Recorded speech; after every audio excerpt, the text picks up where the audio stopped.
Армысыздар, құрметті спорт жанашырлары, Казспорт арнасы назарларыңызға биылғы жылдың басты спорттық бәсекесі ауыр атлетикадан Алматыдағы балуан шолақ атындағы спорт сарайында өтіп жатқан әлем біріншілігін ұсынады. Бүгін сіздер 48 келі салмақтағы Б тобындағы әйелдер арасындағы бәсекені көріп тамашалайсыздар. Жалпы биылғы әлем біріншілігінде өздеріңіз білетіндей спортшылар 4 топқа бөлінген: А, Б және С, Д топтары. А тобында кіл үздіктер өнер көрсетсе, Б тобындағы спортшыларды екінші санаттағы спортшылар десек те болатын шығар. Кеше өздеріңіз байқағандай, алғашқы күні әрбір топтың атлеттері арасындағы тартыс өте шиеленісті өтті. Ендеше бүгінгі ойындарда тартысты өтеді деген ойдамыз. Ендеше Казспорт арнасымен бірге болыңыздар. Мен эфир тізгін әріптестерім Сергей Райлян мен Шалқар Естенге беремін.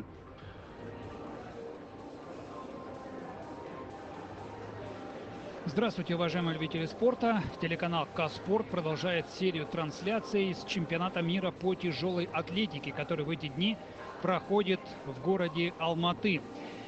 Сегодня второй соревновательный день, и в программе соревнований разыгрываются два комплекта медалей у женщин в весовой категории до 48 килограмм и у мужчин в весе до 62 килограммов. Ну а мы с вами сейчас смотрим соревнования, которые были, по сути, одними из первых в этот день, 9 ноября, воскресенье. Сначала соревновались мужчины 69 килограммов, группа D. Там финал будет завтра, 10 числа. И следом за ними выходят на помост женщины, категория 48 килограммов, группа Б. В этом весе на чемпионат мира заявлена наша Маргарита Елисеева, чемпионка Азиады этого года, но она будет выступать в дивизионе А в компании сильнейших. Вообще состав довольно представительный и вообще на чемпионате мира, ну и в частности у женщин в самой легкой весовой категории. Здесь и китаянка Тань Юань, действующая чемпионка мира. Здесь и чемпионка мира среди юниорок Агустиани из Индонезии. Здесь и чемпионка Европы двух последних лет итальянка Дженни Катерина Паглияра. А тут и олимпийская чемпионка еще Афинской олимпиады 2004 года и чемпионка мира 2010 года Тайланд Нурджай из Турции. В общем, состав очень и очень представительный. В группе Б тоже достаточно интересных соперниц, которые при определенных раскладах могли выступать и среди элиты в этой весовой категории. Ну и не будем забывать, что история тяжелой атлетики знает достаточно случаев, когда спортсмены и спортсменки из дивизиона Б в итоге оказывались на пьедестале почета. Вместе с вами за этими соревнованиями будут наблюдать комментаторы Шалқар Естен и Сергей Райлян. Армысыздар, құрметті спорт жанкүйерлері. Алматыдағы балуан шолақ атындағы спорт сарайы бүгін мінекей тағы да бәсекелер ары қарай жалғасуда. Ауыр атлетикадан әлем чемпионаты қазақ жерінде тұңғыш рет ұйымдастырылып отырғаны өздеріңізге мәлім. Ал бүгін сіздермен бірге дәл қазір 48 келіге дейінгі әйелдер арасындағы бәсеке және бұл Б тобы екендігін тағы бір мәрте қайталап өтейік. Бұл жолы 9 бірдей спортшы жарыс жолына шығады. Олардың арасында қазақстандық жоқ. Өйткені біздің қыздарымыз А тобында өнер көрсетіп білесіздер. 9 спортшы деп отырмыз. Олардың 8 елден екендігін айта кетейік. Яғни Корея елі 2 бірдей спортшысын осы додаға салып отыр. Ал сондай-ақ біздің көршіміз Қырғыз елінің де бір спортшысы бар екендігін айтып өтейік. Жарыс барысында бәріне де осы спортшыларға, 9 бірдей спортшыға кеңірек толығырақ тоқталатын боламыз. Өмірбаянына, жеткен жетістіктеріне.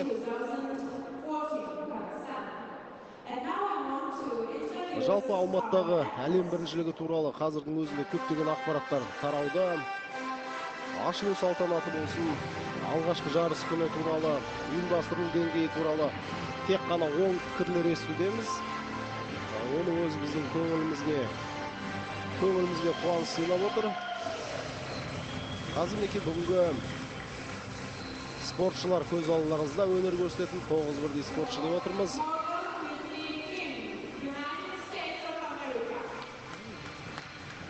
Қазір біздің сөйлегеніміз дұрыс болмас. Жақсылап танысыңыздар.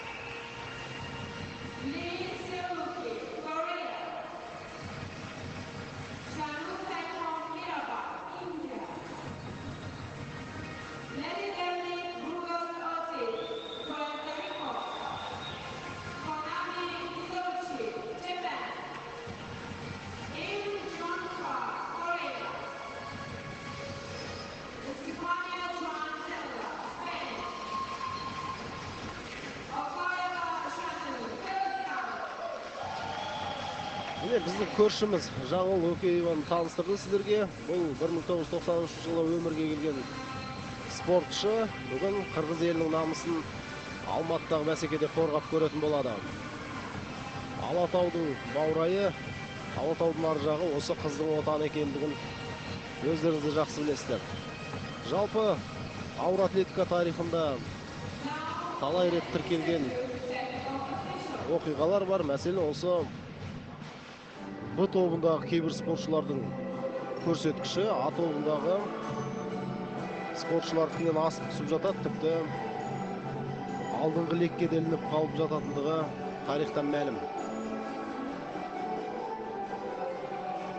Бүгінде бәлкім сондай оқиғаға, тосын оқиғаға куә болып қалуымыз әбден мүмкін. Қазақтың күмбірлеген күйімен қазір мамандарды ортаға шығарды.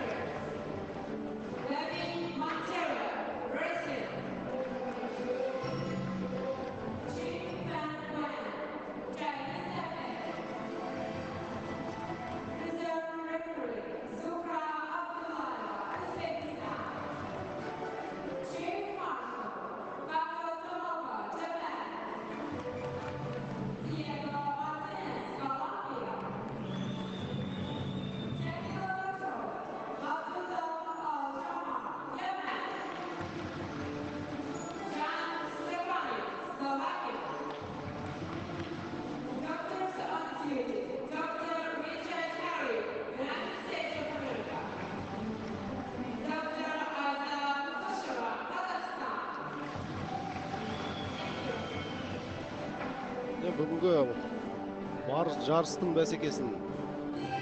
бәсекенің барысын қадағалап отыратын мамандар көз алдарыңызда. Енді біз тек қана спортшылардың жарыс жолына шығуын күтетін боламыз. Уақыт көрсеткішін қарап отырмыз. 8 минуттай бар екен. 8 минуттан кейін бәсеке басталады деген сөз. 8 елдің өкілі бәсеке көрігін қыздыратын болады. Олардың арасында ақш, Франция, Кореяның 2 бірдей спортшысы және Үндістанның, Пуэрто-Риконың, Жапонияның, Испанияның және Қырғызстанның спортшылары бар.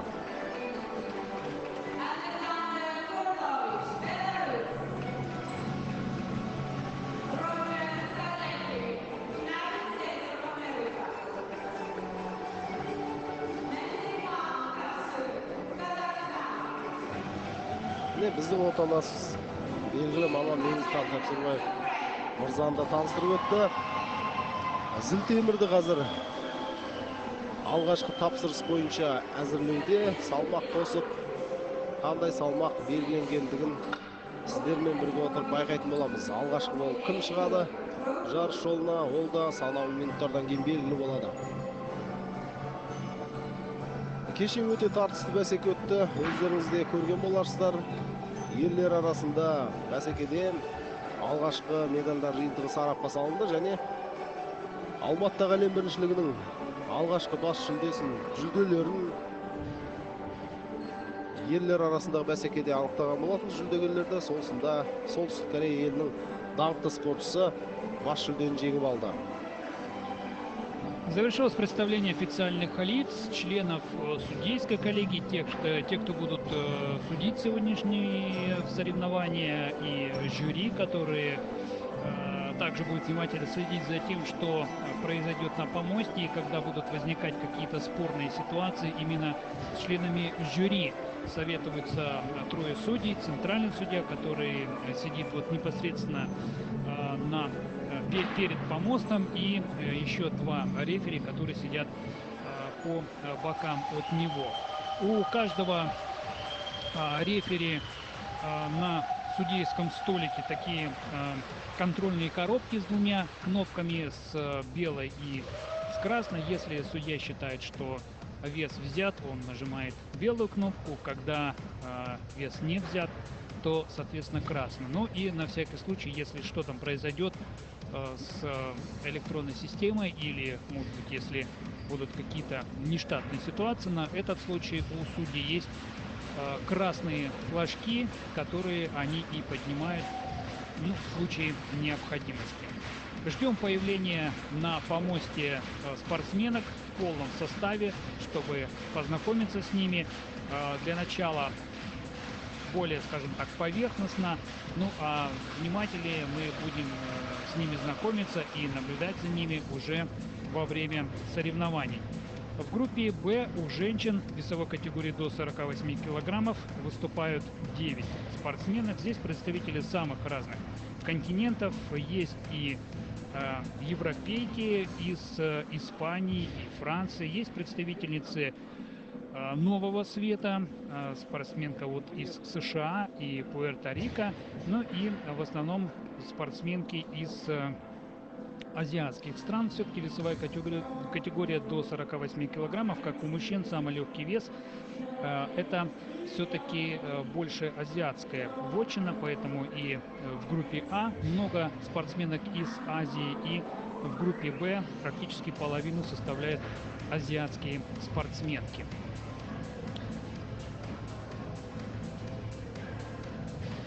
Последний чемпионат мира, который проходил во Вроцлаве 2 года назад, выиграла китаянка Тань Яюнь с результатом 199 килограммов. 1 килограмма она до 200 не дотянула, но при этом Тань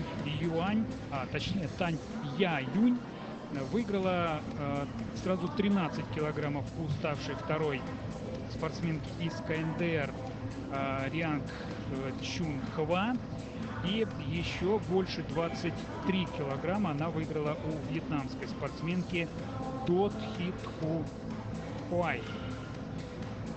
Мировой рекорд в этом весе в рывке принадлежит китайской спортсменке Ян Лянь. Он был установлен еще 1 октября 2006 года, 98 килограммов.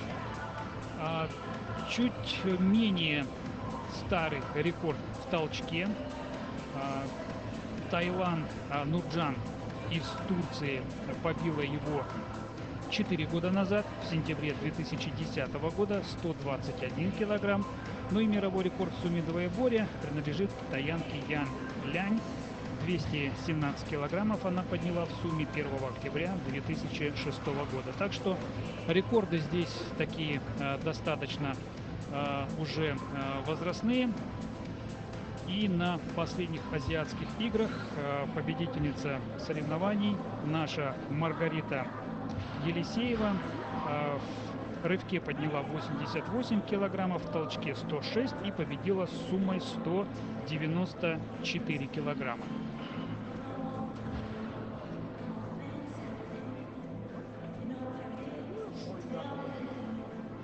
Расында да біздің отандасымыз Маргарита Елисеева Азия ойындарында өте тамаша өнер көрсетті. Нағыз спорттық бабында болған еді. Енді Алматыдағы бәсекеде мамандардың пікіріне сенсек, оған қиын болады, өйткені Азия ойындарына дейін біздің жас спортшымыз туралы ешкім білген жоқ.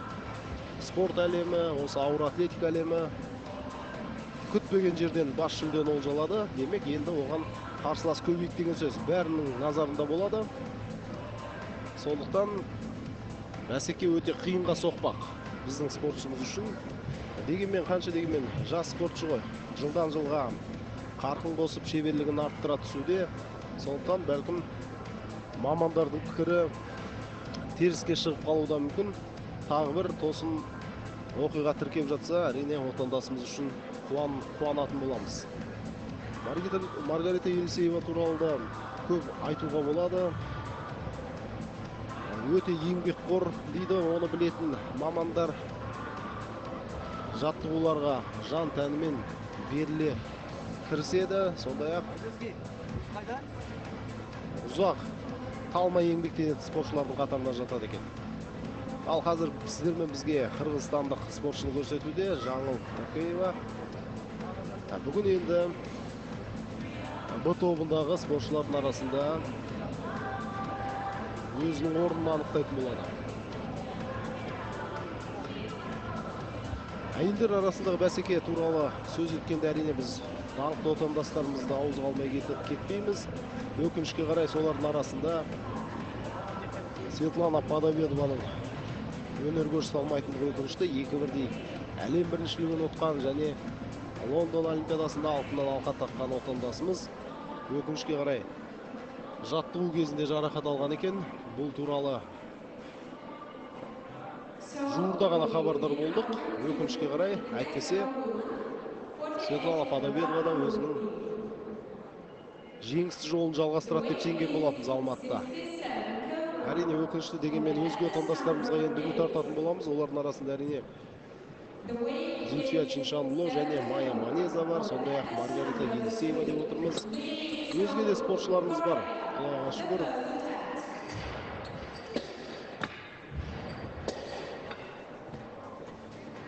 Қазір мінекей 1 минуттай уақыт қалған екен бәсеке басталуға, және алғашқы тапсырысты Корея елінің өкілі жасаған. 70 келіге тапсырыс берген. Бұл Кореяның 2-1 спортшысы бар деп отырмыз. Бұл 1995 жыл дүниеге келген Ли Сеулки.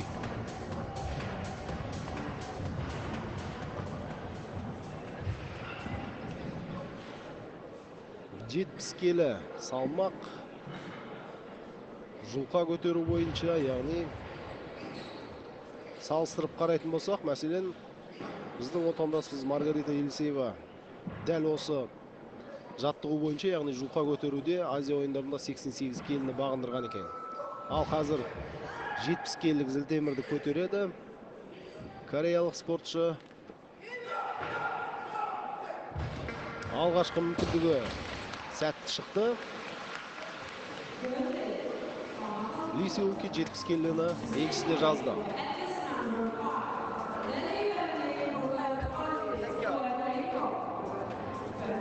Келесі кезекте дәл осы салмаққа тапсырыс берген Пуэрто-Рико елінің өкілі Лели Берлит Бургос Ортис. Осындай ұзақ есімі бар, тегі бар десек дұрыс шығар.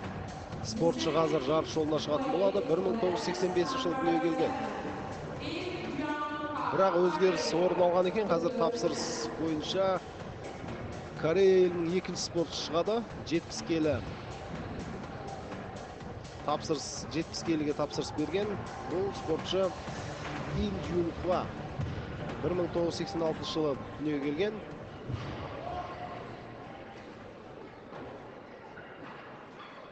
Өзінің салмағын көріп отырсыздар, 47-50.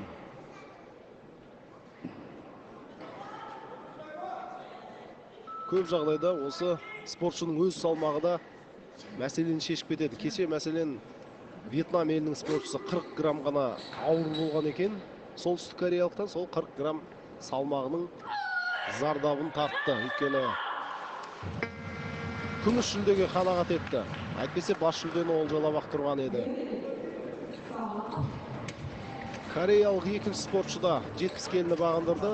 Еншісінде 70 келі жазулы тұр еншісіне. Ал келесі кезекте испаниялық спортшы Эстафеда Хуантела 1981 жылы өмірге келген. Бұл спортшы қазір 70 келілік зілтемірді көтеріп бағын сынайды.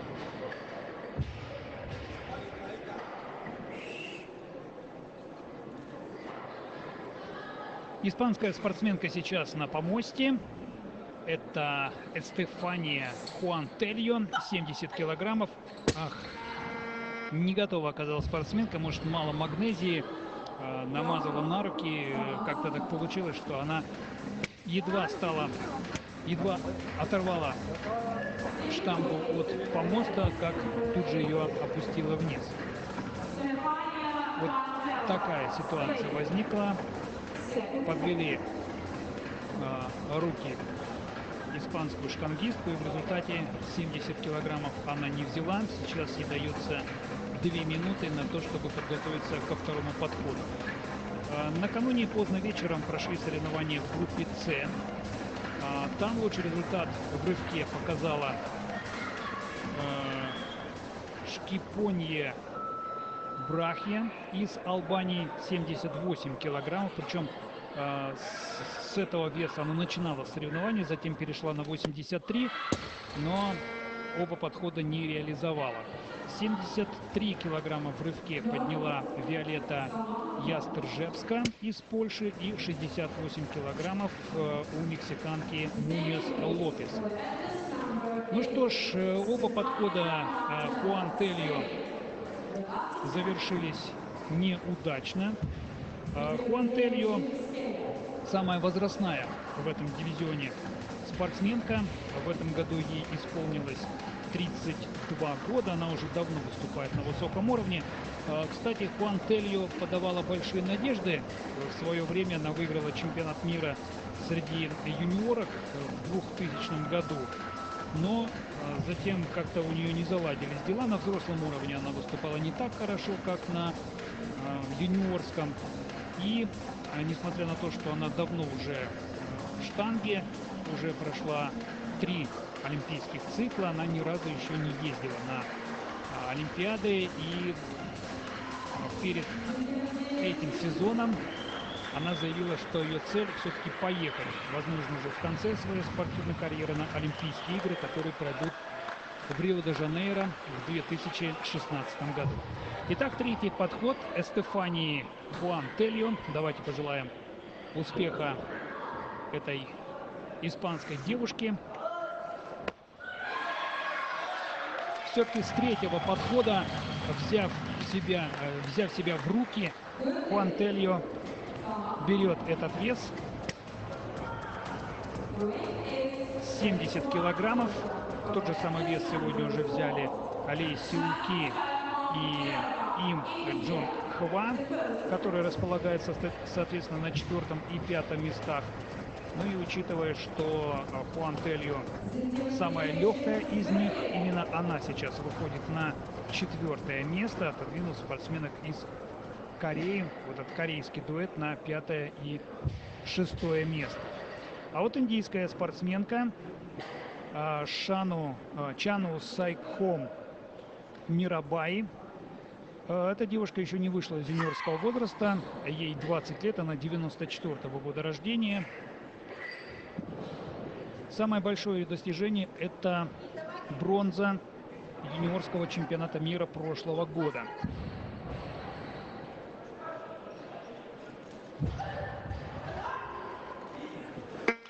Очень уверенно берет этот вес, 71 килограмм. И спортсменка из Индии, правда, она в тройку сильнейших в рывке пока не входит, и занимает она 4-е место. Келесі кезекте Франция елінің өкілі жарыс жолына шығатын болады. Анаис Мишель 1988 жылы дүниеге келген, 72 келіге тапсырыс берді қазір. Бірақ соңғы сәтте тағы да өзгеріс болғанын көріп отырмыз. Енді Пуэрто-Рико елінің өкілі. Міне тағы да өзгерді. Енді қырғызстандық спортшының өнеріне куә боламыз. 72 келіге тапсырыс берген Жаңыл Букаева қазір бәсекені жалғастыратын болады. 1993 жылы дүниеге келген бұл спортшы жуырда ғана туған күнін атап өткен екен. Жоқ, енді атап өтеді екен. Кешіңіздер, 15 қараша күні. Яғни дәл осы Алматыдағы ауыр атлетикадан әлем чемпионаты өтіп жатқан кезде бұл спортшы 21 жасқа толады екен.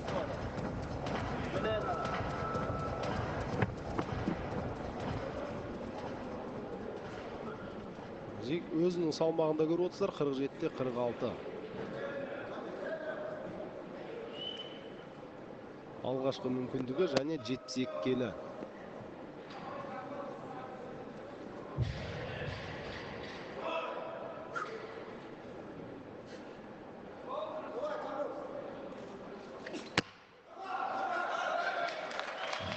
Бәрекелді, мінекей.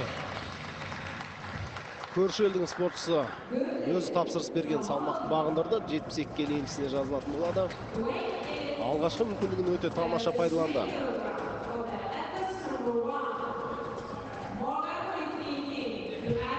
ақш елінің өкілі Уитни Морган Кинг қазір 73 келіге тапсырыс жасаған екен.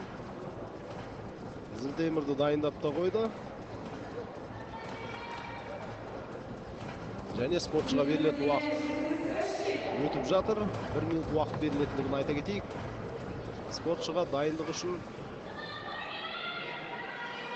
ақш елінің өкілі қазір 73 келі тартатын зілтемірді көтеріп көреді.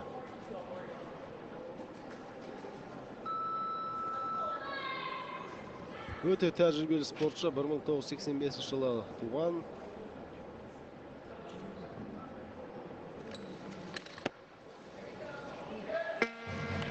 Бәрін тамаша орындап шықты, жаттығуды және 73 келіні бағындырды.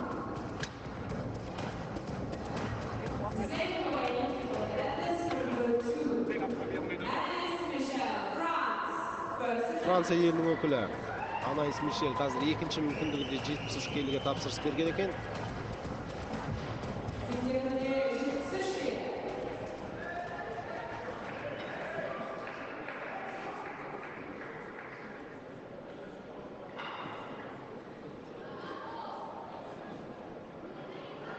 Жетпіс келі қазір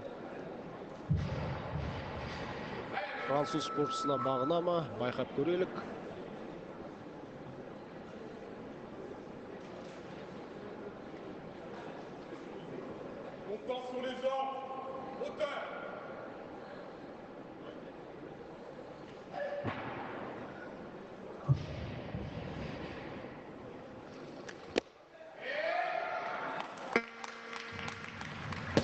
Бұл спортшыда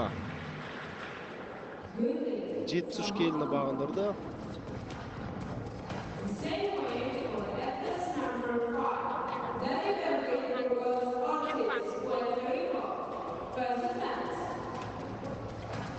Жарыс жолына шығатын келесі спортшы Пуэрто-Рико елінің өкілі Лели Беннет Бургос Ортис.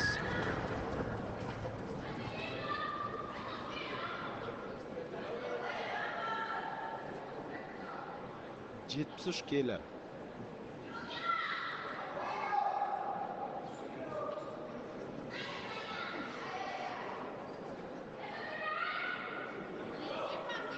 Спортшылар қазір 73 келіден асаулар емес, ал біз айтып өтейік. Дәл осы жаттығу бойынша әлем рекорд 2006 жыл тіркелген. Қытайлық спортшы тіркеген болатын, 98 келіні бағындырған.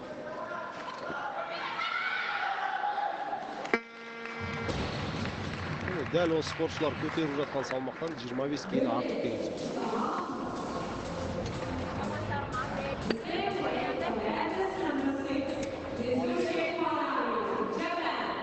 Жапонияның спортшысы алғашқы мүмкіндігінде 73 келіге тапсырыс беріп отыр. Күншығыс елінен келген спортшы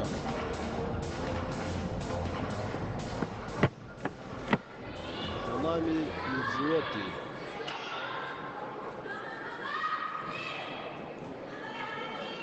Жас спортшылардың бірі 21 жастағы жапон қызы. Өз бағын сынап көреді, зілтемірде 73 келі.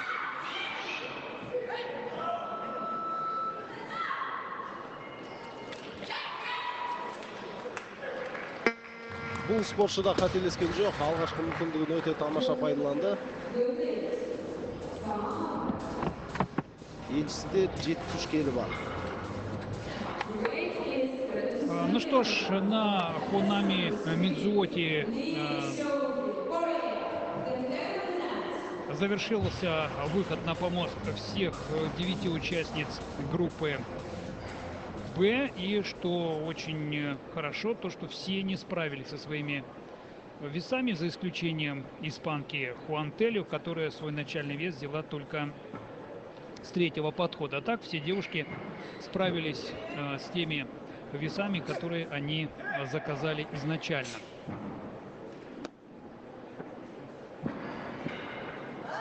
Алисия Уки из Кореи имеет в своем активе сейчас 70 килограммов. Она занимает 12 место. И вот взят вес 73 килограмма. Спортсменка, которая в этом году выступала на юниорском чемпионате Азии и завоевала там бронзовую медаль. Но по сути для этой 19-летней штангистки из Кореи нынешний чемпионат мира — это первые взрослые международные соревнования. Ну и следом мы увидим вторую корейскую спортсменку, более возрастную, которой в декабре будет 28 лет уже исполнится. У нее на штанге 74 килограмма. Им Джонг Хва на азиатских играх в Инчхоне показала 7-й результат, причем в рывке у нее было побольше, 48 килограммов.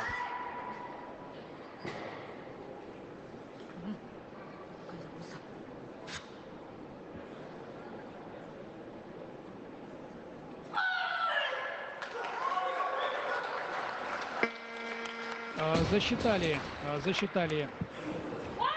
вес спортсменки из Кореи. Очень быстро она выполнила свою попытку.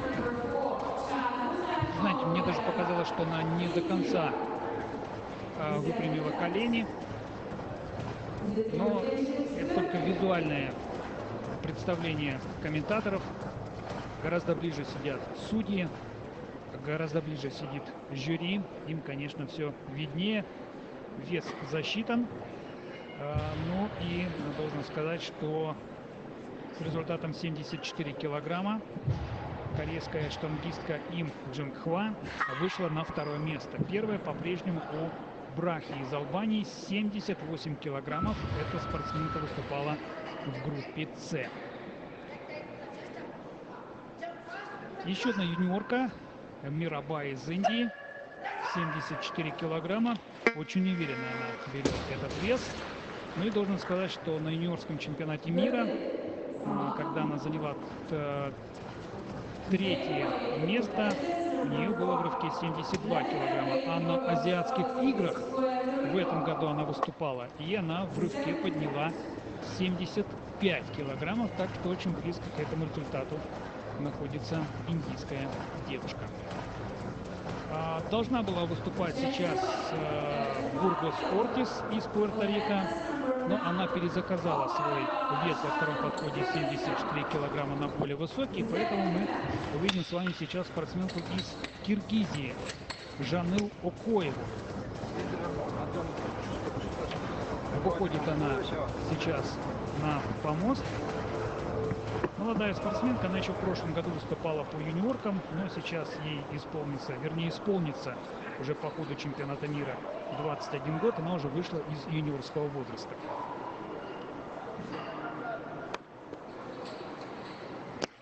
Қырғыз елінің спортшысы қазір екінші мүмкіндігінде 75 келіге тапсырыс берді. Есімізге әрине Лондон Олимпиадасы түседі, дәл осы салмақта. Білесіздер, Қытай елінің спортшысы бас жүлдені олжалаған болатын. Ван Юнцзюан қазір жаңыл көтере алмады бұл салмақты. Және сол жарыста Қытай спортшысы өте тамаша өнер көрсетіп, қос сайыс бойынша 205 келіні бағындырған. Екінші орынға табан тіреген жапон қызы 197 келімен шектелген, яғни 8 келіге ұтылды басты қарсыласына. Ал үшінші орынды ол солтүстік Корея елінің спортшысы Лян Чхун Хва еншілеген болатын.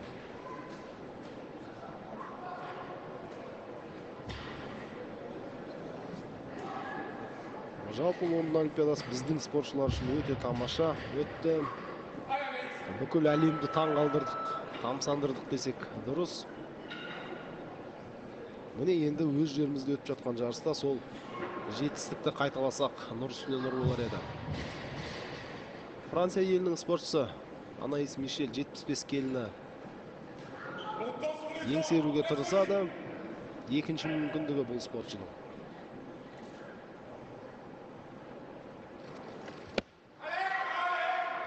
Өте тамаша. Қазір жаттығуды әдемі орындап шықты. 75 келі екінші мүмкіндігінде еншісіне жазылды.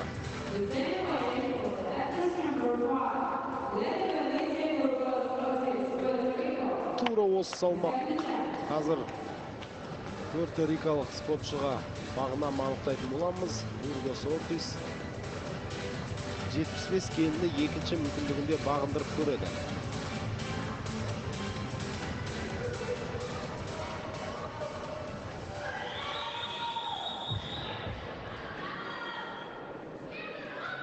Біздің сол жақ тұсымыздан қазір пуэрто-рикалық жанкүйерлердің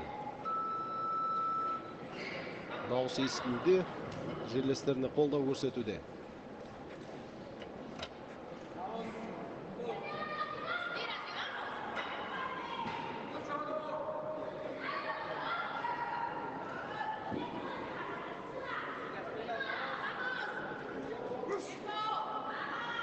Міне 7 секунды қалды.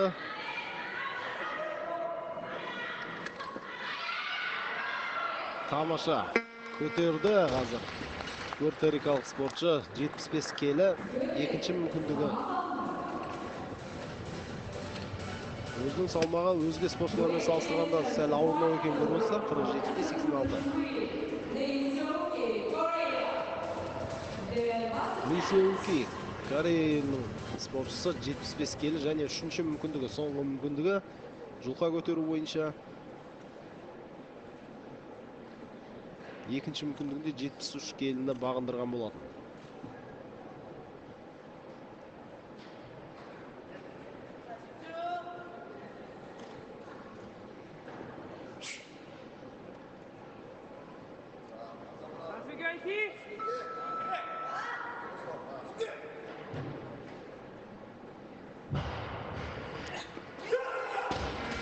Жоқ, Ли Сеулки қазір қателесті, көтер алмады 75 келіні. Демек, еншісінде 73 келі бар деген сөз. Жұлқа көтеру жаттығуын аяқтады бұл спортшы.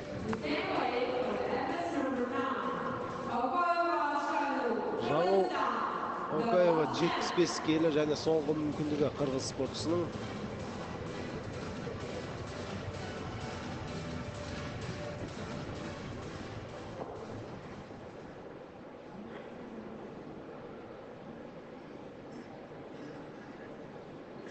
Өзінің салмағы 47-де 46 екен көріп отырсыздар. Біраз спортшыдан төмен. Егер дәл солармен қатар көтеретін болса, бір салмақта онда Окаеваға басымдық берілетіндігі айдан анық.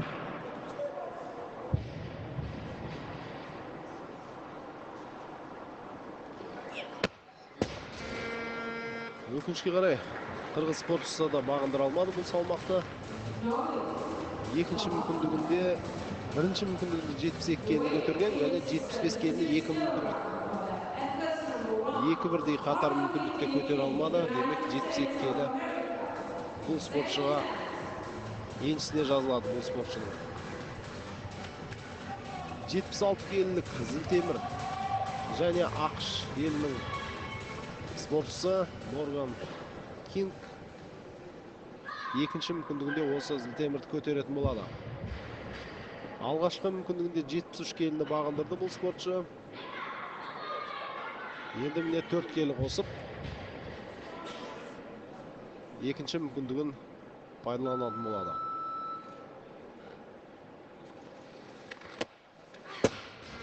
Жоқ, сәл асығып кеткендей көрінді және көтер алмады. Әлі бір мүмкіндігі бар бұл спортшының. Не получился подход на 76 килограммов у Морган Уитни Кинг. Она остается на 6-й позиции. Ну, а сейчас на помост выходит Хонами Мидзуоти, японская 21-летняя штангистка, которая штурмует вес 76 килограммов. Мидзуоти выступала на Олимпийских играх в Лондоне, где заняла 6-е место, и на чемпионате мира во Вроцлаве в прошлом году она также вошла в 6-ку сильнейших. Так что Мидзуоти вполне могла выступать и в группе А. Но не слишком высокий вес заявили тренеры японской спортсменки. Возможно, что она не очень хорошо сейчас готова. Точнее, готова-то она хорошо. Вот видите, 76 килограммов ее результат.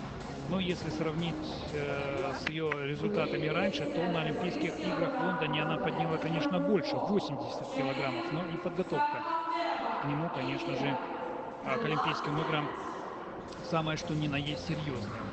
Мидзоти выходит на второе место. Первое по-прежнему у албанской спортсменки Шкипони Брахи. 78 килограммов. Но пока у нас спортсменки по-прежнему на рубеже на весе 76 килограммов остановились. Третья попытка индианки Мирабаи. Две предыдущие завершились удачно. Пока она на шестом месте.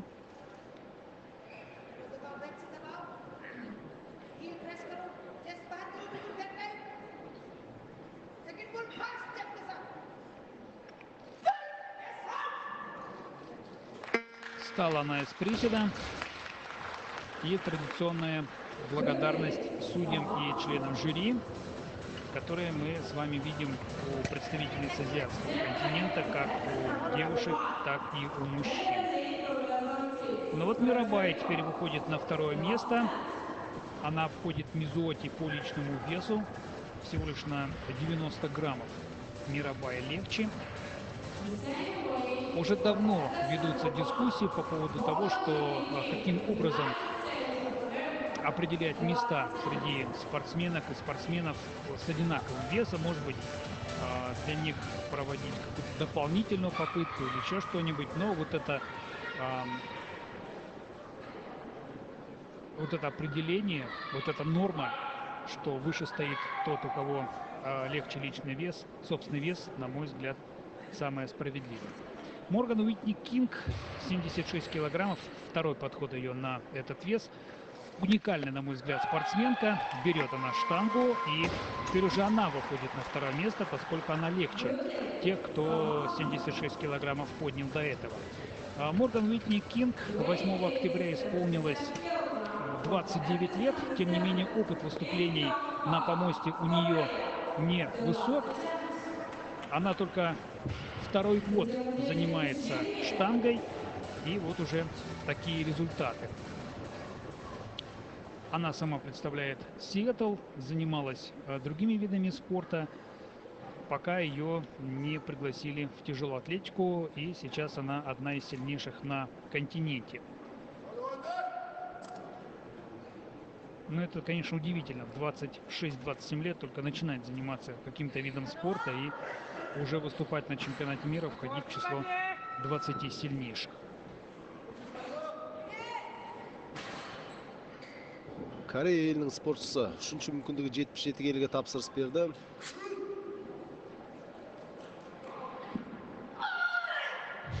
Біздің спортшылар туралы айтатын болсақ, әрине мамандарымыз осы жарыс басталарда әлем біріншілігінде 2 алтын жүлдені еншілесек деп жоспарлап отырмыз деген. Бұл әрине арық сөйлеп семіз шығуды дұрыс көргендіктен болар дейміз. Әйтпесе жанкүйерлер одан да көп жүлде күтетіндігі өздеріңізге мәлім. Әрине спортта бәрі болады, сондықтан болжам жасау өте қиын. Мәселен, Лондон Олимпиадасында Қазақстан 4 бірдей алтынды еншілейді деп ешкім ойлаған жоқ. Сол бәсекеде осыдан 2 жыл бұрынғы жалпы командалық есепте ауыр атлеттеріміз 2-ші орынға табан тіреген болатын. 4 жүлде алса, сол 4-еуі де алтын болған еді. Ал 1-ші орында жалпы есепте Қытай спортшылар еншілеген болатын. Олар барлығы 7 жүлде еншілесе, соның 5-еуі алтын, 2-еуі күміс еді. 3-ші орынға Солтүстік Корея спортшылары. Оларда 4 жүлде болды, оның 3-еуі алтын еді, 1-еуі қола. Ал өзге елдерге, өзге 3 елге Иран, Польша және Украинаға бір-бірден алтын жүлде бұйырған еді.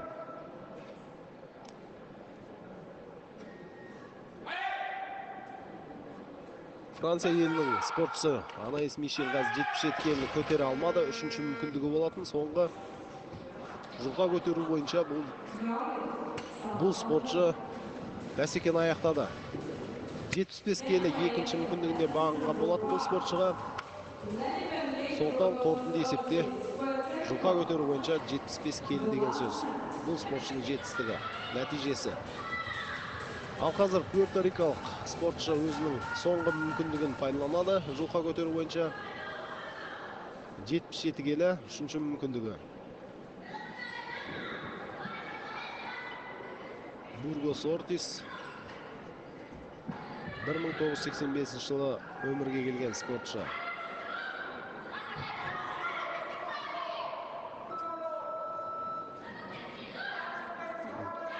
Жанкүйерлер өте қызу қолдап отырған көріп отырмыз.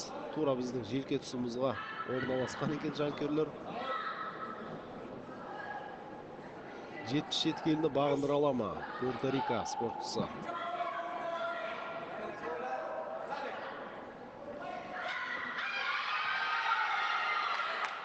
Міне, жанкүйерлердің аш айқайы көмектескен болар.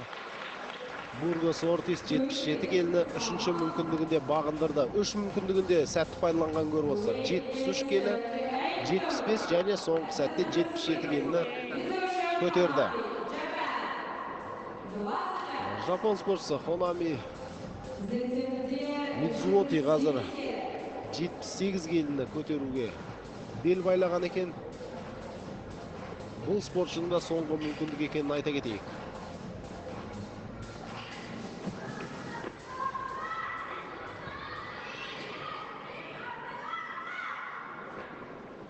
Ақпан айында 21-ге толған болатын бұл спортшы.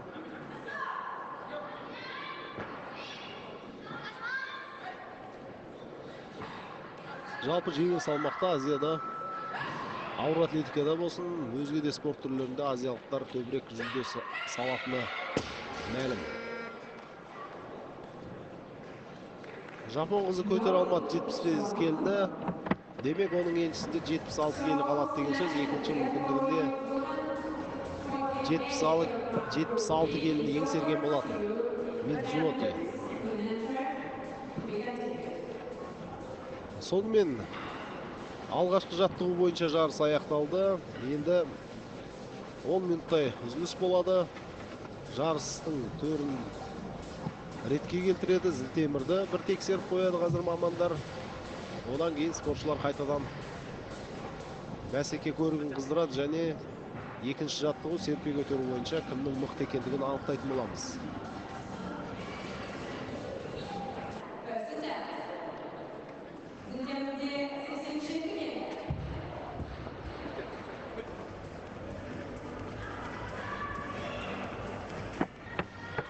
Сонымен бәсеке ары қарай жалғасатын болады. Енді Б тобында 48 келіге дейінгі салмақ дәрежесіндегі әйелдер серпе көтеру бойынша сынға түседі. 9 спортшы өнер көрсетті, айтып өттік біз оны. 8 елдің өкілдері Корея елі 2 бірдей спортшысын додаға салып отыр. Алғашқы болып жарыс жолына шыққан жапон қызы Мидзуоти 87 келіге тапсырыс берген екен және оны сәтті орындап шықты жаттығуын. Еншісінде 87 келі бар. Хонами Мидзуоти. Сонымен енді әлемдік рекордтарға тағы бір тоқталып өтсек деймін. Осы салмақ бойынша сонау 2006 жылы тіркелген екен. Қос сайыс бойынша 217 келіні Ян Лян Қытай елінің спортшы қызы тіркеген болатын. Ал дәл осы сіздер мен біздер тамашалап отырған серпе көтеру бойынша жаттығуды түрік қызы тіркеген болатын. Рекордты 2010 жылы 17 қыркүйекте бұл Нұржан Тайлан есімді түрік қызы 121 келіні еңсерген болатын. Начались соревнования у женщин в весовой категории до 48 килограммов в группе «Б» в Толчке. Сейчас на штанге 88 килограммов. И этот вес берет с первого же подхода спортсменка из Кореи Али Сеуки.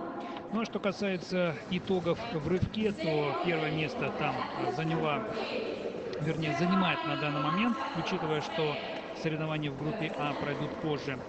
Занимает сейчас Шкипонье Брахе из Албании, выступавшая в группе С, 78 килограммов ее результат.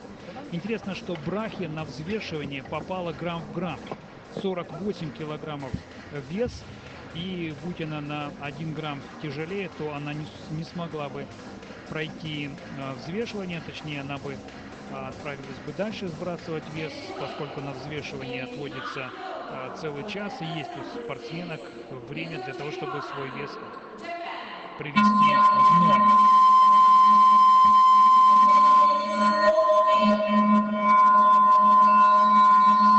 На втором месте идет Ким Жон-Хва из Кореи, 77 килограммов. Такой же результат и у Бургас Ортис из Пуэрто-Рико. Так что, как видите, результаты очень и очень близкие. Ну, какие результаты покажут спортсменки в группе А, нам работающие.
The same way for the atlas number 5, Lady Bentley Burgos Ortiz, Puerto Rico, represent.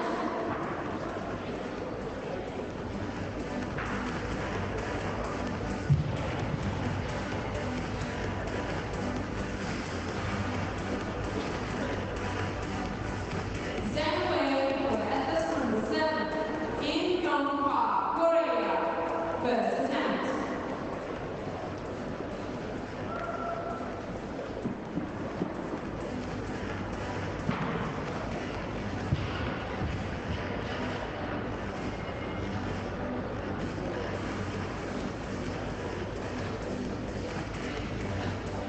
Same way for atlas number 8, Stefan Patel, Spain, represent. Vicente de Los Ángeles.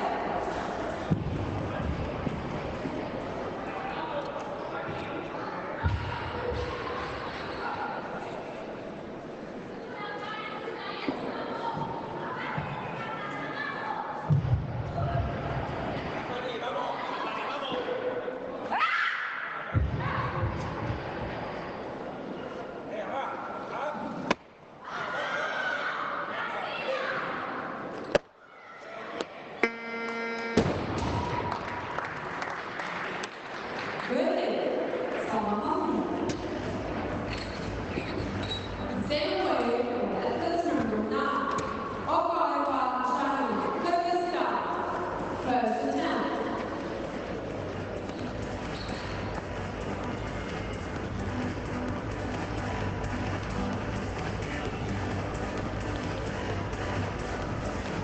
Same way for atlas number 6, Mitsuchi Konami, Japan, represent.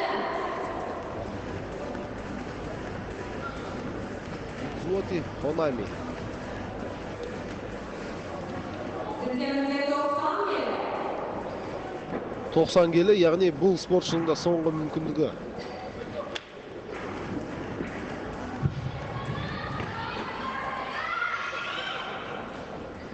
Көріп отырсыздар, 2-1 мүмкіндігін өте тамаша пайдаланған. Алдымен 87 келіні, одан кейін 89 келіні бағындырған екен. Енді міне 90 келілік Зілтемірге тапсырыс берді. 90 келі салмаққа.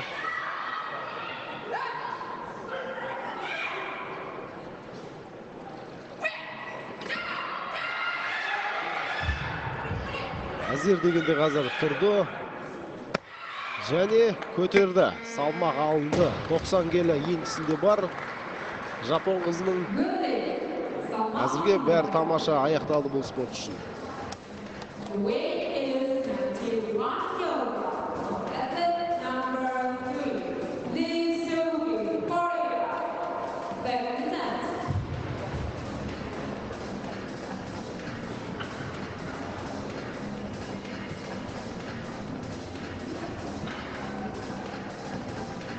Один килограмм у нее на штанге, но там перезаявка произошла, да, и Анаис Мишель сейчас выходит 92 килограмма, а Ли Сеулки 91 килограмм как раз таки подняла и вышла на 4-е место по сумме 2 упражнений.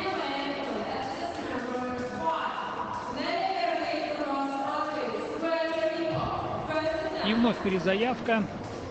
Анаис Мишель появится позже.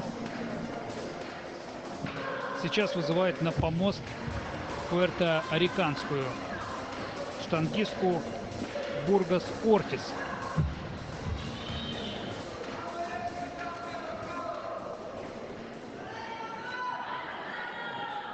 Она в этом году выступала на панамериканском чемпионате и заняла 3-е место. Участница чемпионата мира во Вроцлаве двухлетней, вернее годичной давности. И там она заняла 10-е место. Ее результат в толчке был 91 килограмм, а на панамериканском чемпионате 95 килограмм. Но в этих пределах Бургас Ортис соревнуется и сейчас. В случае успеха она на 2-е место поднимется, между прочим, по сумме 2 упражнений.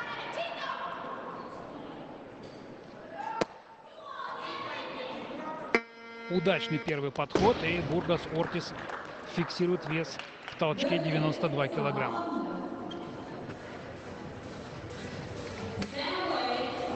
Пуэрто-рикалық спортшының сүйікті жаттығуы сияқты қазір серпе көтеру көріп отырсыздар. Алғашқы мүмкіндігінде 92 келіні бағындырып тастады.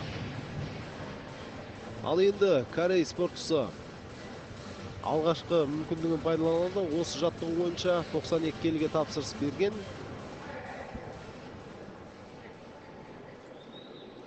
Им Джун Хва 1986 жылы туған спортшы қыз.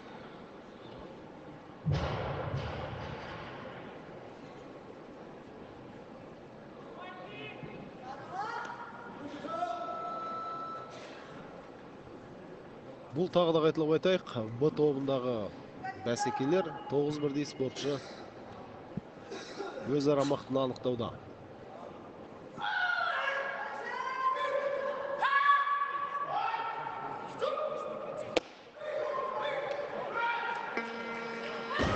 Көтерді 92 келіні Корей спортшысы. Сөйтіп алғашқы мүмкіндігінде біраз қарсыластарынан басым озды.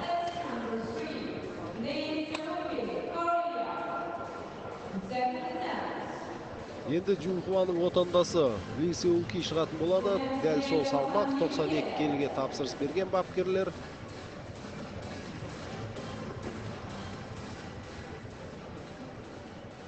Оңтүстік Корея елінен келген екінші спортшы дәл осы бәсеке бойынша.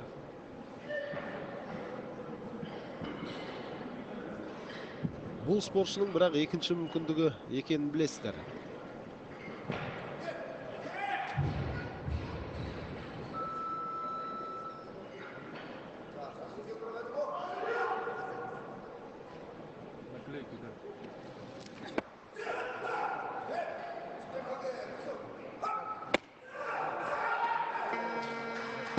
Ли Сеулки де жаттығуды тамаша орындап шықты. 92 келі еншісінде бар.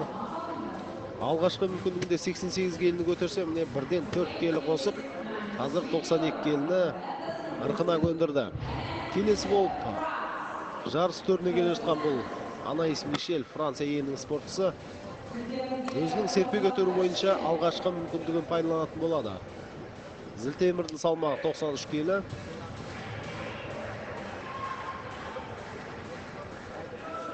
Мишельдің бұл алғашқы мүмкіндігі.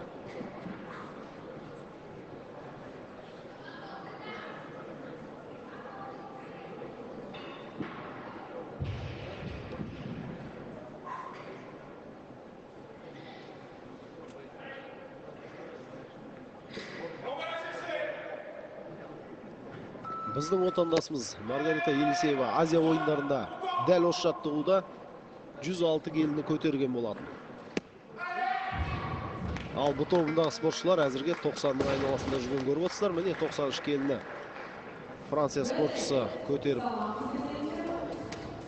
өз еншісіне 93 келі жазды. Алғашқы мүмкіндігін өте сәтті орындады. Үнді қызы Мирабай жарысты жалғастыратын болады. Ол алғашқы мүмкіндігінде 93 келіге тапсырыс жасаған екен.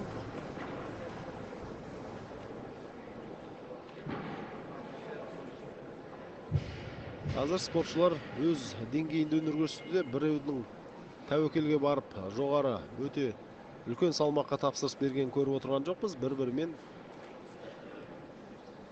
Бір-біріне сай, бір-біріне шамалас салмақтарға тапсырыс беруде.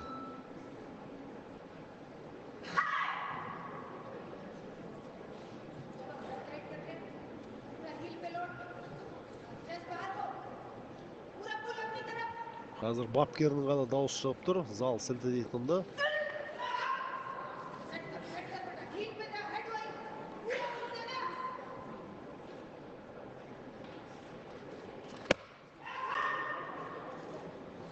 Және міне төрешілер есепке алды. 93 келі Мирабайдың еншісінде бар. Алғашқы мүмкіндігі жаман емес. Бұл спорт үшін бәрі сәтті басталды.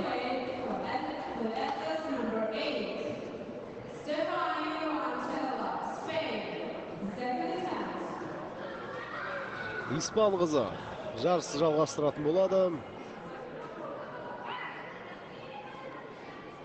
Хуантелло 93 келіні екінші мүмкіндігінде көтермекші. Алғашқы мүмкіндігінде 90 келіні бағындырып қойды бұл қыз. Енді міне 3 келі қосып, қазір 93 келіні еншісіне жазуға тырысып көрмек.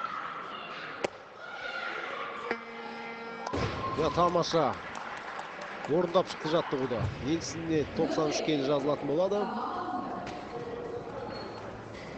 Және алғашқы болып серпе көтеру бойынша алғашқы мүмкіндігін пайдаланатын қырғыз қызы Жаңыл Окаева шығады. 94 келі зілтемірді дайындауда қазір мамандар. Жаңыл бірден 94 келіден бастап көрмек.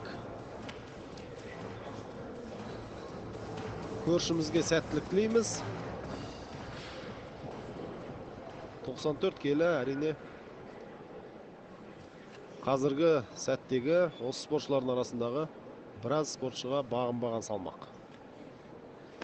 Первый подход в толчке спортсменки из Киргизии Жаныл Окоевой. Она заказала самый высокий начальный вес 94 килограмма.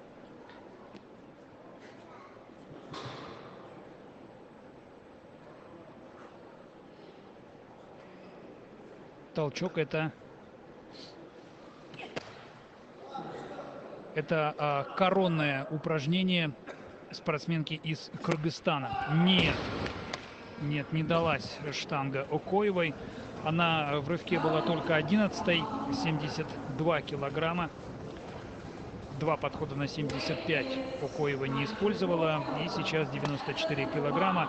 Окоева, кстати, стала первой спортсменкой в группе «Б», кто не использовал свой подход. Остальные штангистки выступали более успешно. К примеру, та же Хонами Мидзуоти, которая завершила уже соревнования, она реализовала свои подходы на 87, 89 и 90 килограммов. И по сумме двоеборья с результатом 166 килограммов занимает на данный момент 7-е место. Ну а лидировать продолжает все та же Шкипони Брахья из Албании. У нее результат В толчке был 95 килограммов, она выступала в группе С, и 173 килограмма в сумме. Пока в рывке никто из представительниц группы Б ее обойти не сумел. Вот сейчас, может быть, в толчке что-то получится. 94 килограмма, это очень близко к результату Брахи. Держит штангу Морган Уитни Кинг. Ее результат 94 килограмма. Это второй результат в толчке и второй результат в сумме. 170 килограммов, на 3 килограмма меньше, чем у лидирующей албанской спортсменки. 94 килограмма. Нет, вы знаете, Кинг не засчитали 94 килограмма. Вот я смотрю, что на электронном табло официальном появляется вес 94 килограмма в красном прямоугольнике. Это значит, что Кинг не справилась с этим весом. Ей придется в третьем подходе его брать или же увеличивать. Ну и снова Окоева. Ее второй подход на 94 килограмма.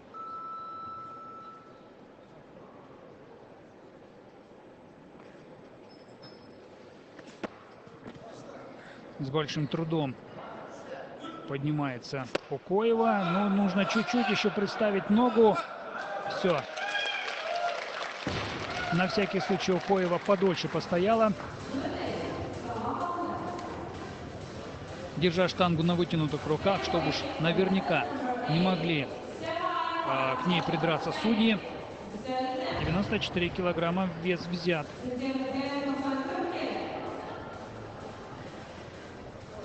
Жанел Окоева пока вторая в толчке, но вот по сумме двух упражнений у нее рывок был не очень хороший. Ну и вот пошли веса уже 95 килограммов, те самые веса, которые, тот самый вес, который подняла Брахья. И следующая участница — это Бургос Ортис из Пуэрто-Рико, который может стать лидером соревнований в толчке, если справится вот с этим весом.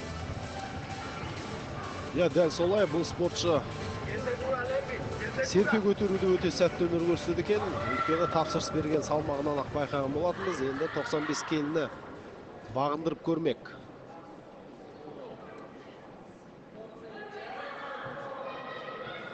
Өте тәжірибелі спортшы деп айтып отырмыз. 1985 жылы дүниеге келген, яғни талай бәсекелерде шыңдалған, сыналған спортшы.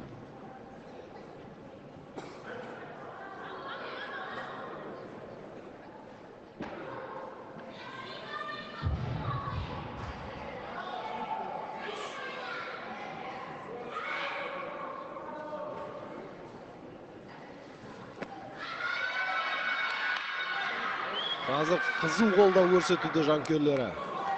Тағы да сол жанкүйерлердің айғай дем берген сияқты. Қиналып болса да белін жаза алды. Жоқ, бірақ одан арыға шамасы жетпеді. 95 келі пуэрто-рикалық спортшыға бағынбады. Алғашқы мүмкіндігінде 92 келіні еншілеген болатын. Міне сол салмақ еншісінде бар. Жоқтан көрі жақсы әрине.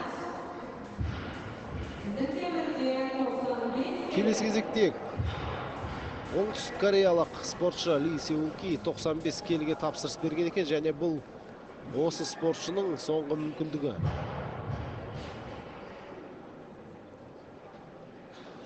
«95 келі. Екі мүмкіндігінде өте сәтті пайдаланған. Алдымен 88 келіні, одан кейін 92 келіні көтерген. Енді міне соңғы мүмкіндігінде 95 келіні көтеруге бел буды.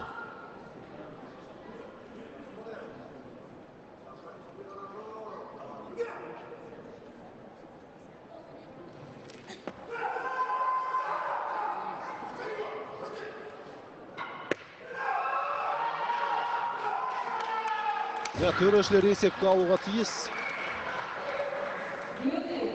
Алынған екен. Сонымен 95 келімен жарысты аяқтады. Сеул-ки Ли үш мүмкіндігінде өте жақсы пайдаланды.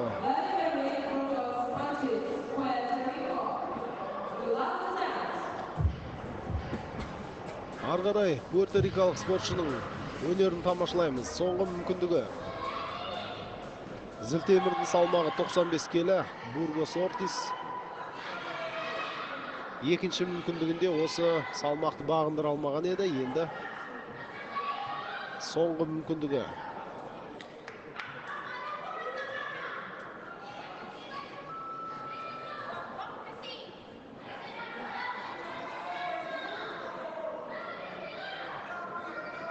Зілтемірді көтеру алдында спортшылар әртүрлі ұстайды өзін.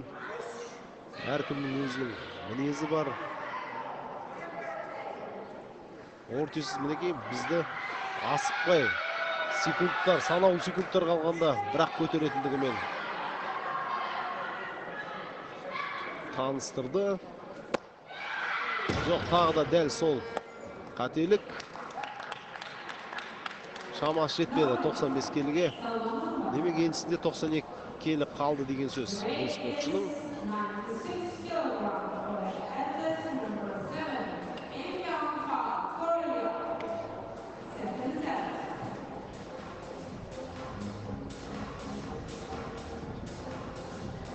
Корея елінің спортшысы екінші мүмкіндігінде 96 келіні көтеруге бел байлап отыр. Алғашқы мүмкіндігінде 92 келіні ырқына көндірген болатын.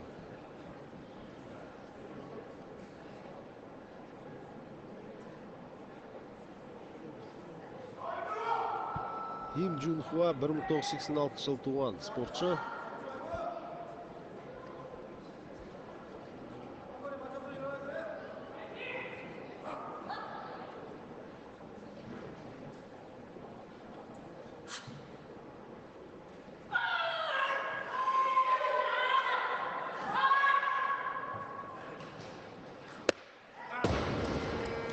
Жоқ, Корей спортшысы да бұл салмақты көтере алмады. 96 келі бұйырмады.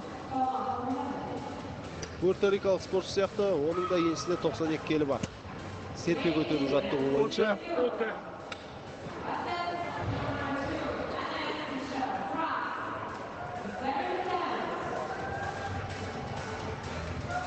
Анаис Мишель екінші мүмкіндігінде 96 келіге тапсырыс беріп отыр.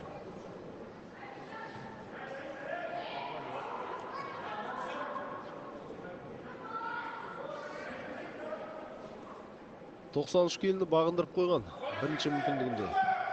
Демек, пуэрторикалықты және Корей спортшысын және де өзге спортшыларды қазір басы бозып тұрған спортшы.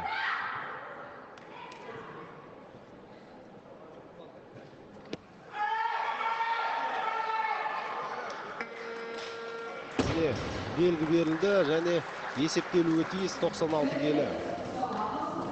Есептелді. Сонымен Анаис Мишель алдыңғы шепке шықты.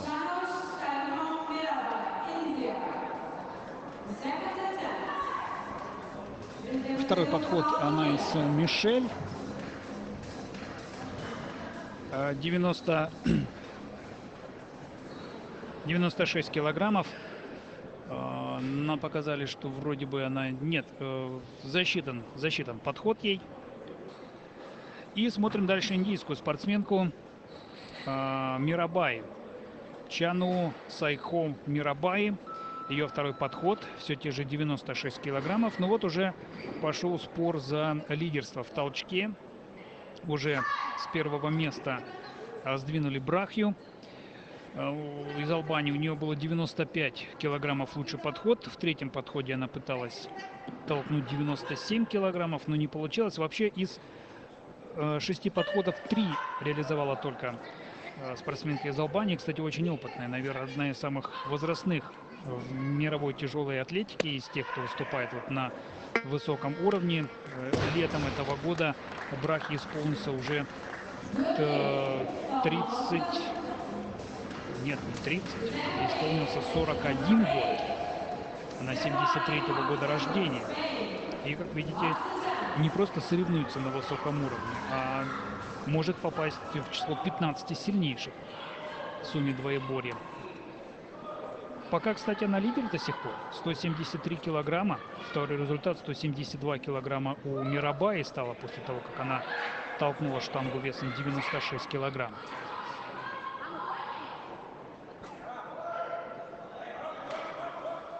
Ну и последний подход Эстефании Хуантельо. Взяла штангу на грудь, половину упражнения сделала. Эх, чуть-чуть.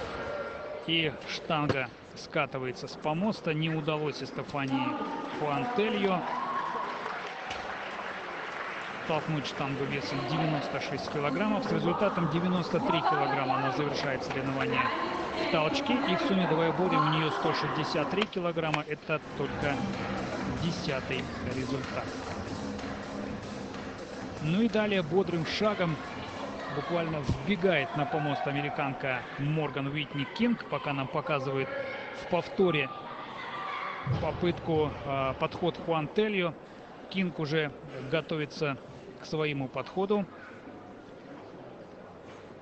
Еще 40 секунд до истечения времени, а Кинг уже взялась за гриф. 96 килограммов. Последний третий подход американской спортсменки.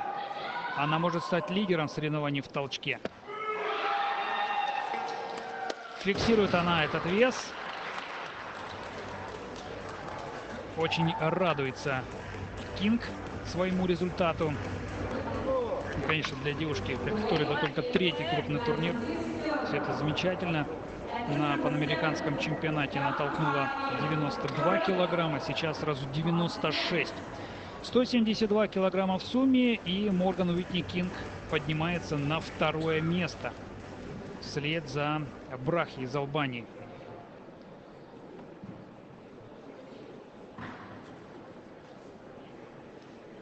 Им Йонг Хва из Кореи.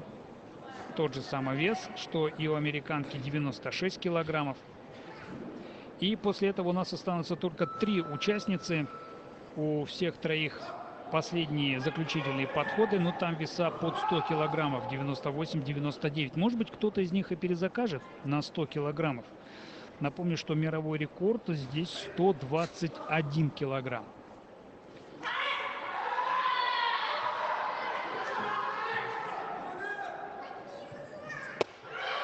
Им Джун Хуа қазір 96 келіні бағындырған сияқты.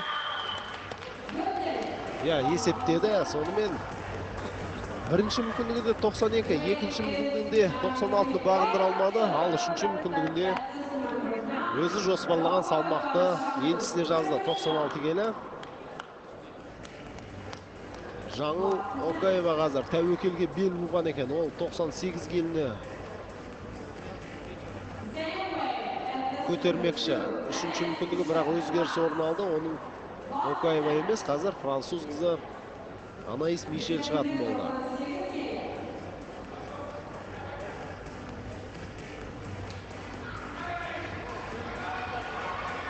Міне, Мишель Анаис қазір жанкүйерлердің қолдауымен шықты жарыс жолына.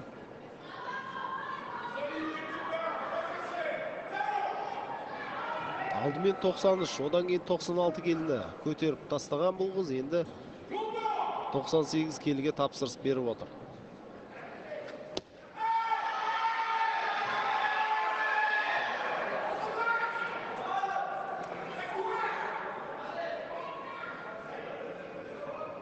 Біраз дем алып алды қазір.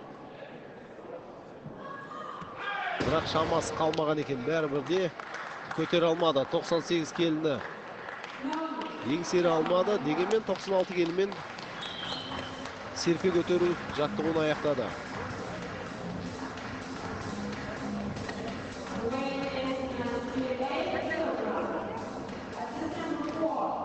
Үндістандық Мирабай қазір 98 келіге тапсырыс беріп, өзінің соңғы мүмкіндігін пайдаланып көрмекші.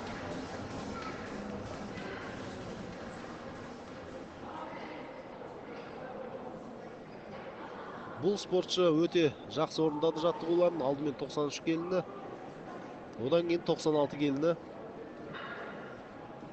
көтерген болатын.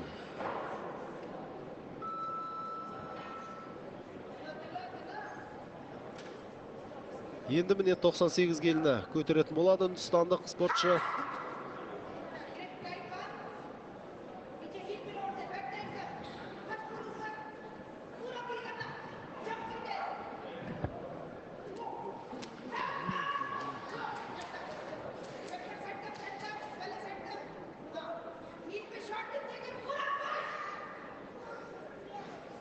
Бапкер қазір бар ақыл кеңесін айғайлап тұрып жеткізді. Және соның көмегі тигенде болар. Мирабай 98 келіні есептелмеді. Көтерген ақ еді, бірақ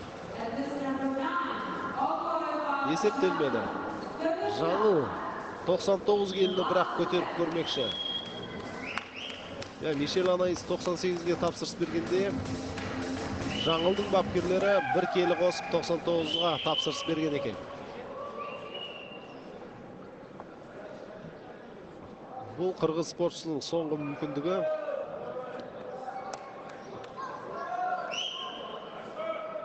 Оған дейін 94 келіні көтерген екінші мүмкіндігінде.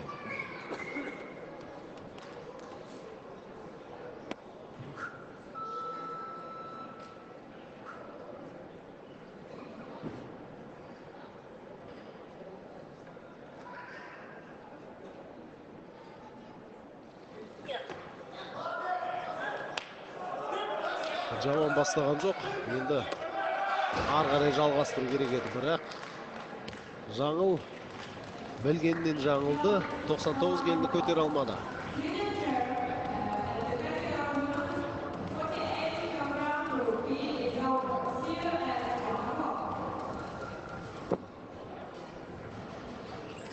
Қазір аздаған үзіліс орын алады. Жарыс төрін реттеуде қазір. Жарыс төрін ұйымдастырушылар, сондай-ақ Зілтемірге салмақ қосады, өйткені үлкен салмақтарға тапсырыс берген спортшылардың өнеріне куә боламыз.